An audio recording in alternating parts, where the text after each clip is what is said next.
आज मी छत्रपती शिवाजी महाराज यांच्याविषयी काही बोलू इच्छिते। महाराष्ट्राचा इतिहास लिहिला तो कोणी ऐरागैराने नव्हे, तर महाराष्ट्राचा इतिहास लिहिला तो हिरव्या पिवळ्या शालीनं, तलवारीच्या खणखणाटेनं, घोड्यांच्या टापानं आणि शाहिरांच्या टफानं। आणि हाच इतिहास घडवला तो छत्रपती शिवाजी महाराजांनी।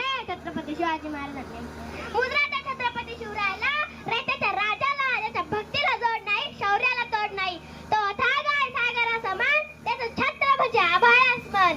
तो ज्या सूर्याची शान, मराठी मानाचा धगधगता अभिमान, काळीजाई सह्याद्रीला शंभूचा अभिमान, आणि महाराष्ट्राच्या देवावर त्याचं पहिलं स्थान असे ते प्रौढ प्रताप पुरंदर क्षत्रिय कुलवंश सिंहासनाधीश्वर राजाधिराज योगीराज श्रीमंत योगी श्री श्री श्री छत्रपती शिवाजी महाराज की।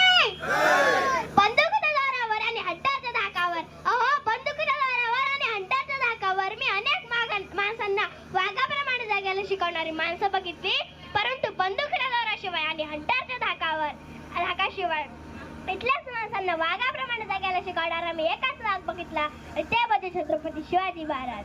जिथे महाराजांचा घाम पडला, तिथे स्वराज्य दिसते, महाराजांचे रक्त पडले, जिथे मावळ्यांच्या घोड्यांच्या टापा पोहोचल्या, तो मुलुक स्वराज्याचा भाग झाला।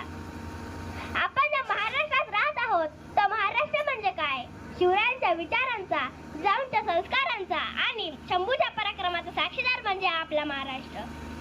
कष्टकरी शेतकऱ्यांचा, दीनदलितांचा आणि 105 हुतात्म्यांच्या बलिदानाचा, त्या दिल्लीच्या तख्ताला घाम फोडणाऱ्या जिगरबाज मर्द बावळ्याचा महाराष्ट्र।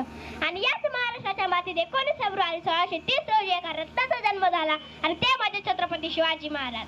म्हणूनच तर मला म्हणावेसे वाटते, माझ्या जिजाऊची पुण्याई कशी आली हो फळाला, माझ्या जिजाऊची पुण्याई कशी आली हो फळाला, तो बापाचा बाप वाघ शिवबा जन्मला, तो बापाचा बाप वाघ शिवबा जन्मला। छत्रपती शिवाजी महाराजांनी त्यांच्या आयुष्यात माणसं जपली आणि वस्तू वापरल्या, परंतु आपण माणसं वापरतो आणि वस्तू जपतो। त्यांनी त्यांच्या दृष्टिकोनातून भारताच्या इतिहासावर सुवर्ण अक्षरांनी इतिहास लिहिला। आईने चालायला शिकवले, वडिलांनी बोलायला शिकवले, आणि छत्रपती शिवाजी महाराजांनी जगायला शिकवले। त्यांचे नुसतं नाव जरी ऐकले तरी अंगावर शहारे येतात, अंगात 36 हत्तींचे बळ येते। असा एक राजा फक्त रयतेसाठी जगला, असा एक योद्धा फक्त अन्यायाविरुद्ध लढला, असा एक नेता फक्त लोकहितासाठी झटला, असा एक वीरपुत्र ज्याने स्वराज्याचा पाया रचला। हर हर महादेव असा आवाज सुटला, मुघलांच्या कपाळाला घाम फुटला, मावळ्यांच्या तलवारी मुघलपती माघारी। शिवबा तुम्ही जर अजून 10 वर्ष जगला असतात तर मुघलांनी सुद्धा भगवाच पडकावला असता। माझ्या शिवबाच्या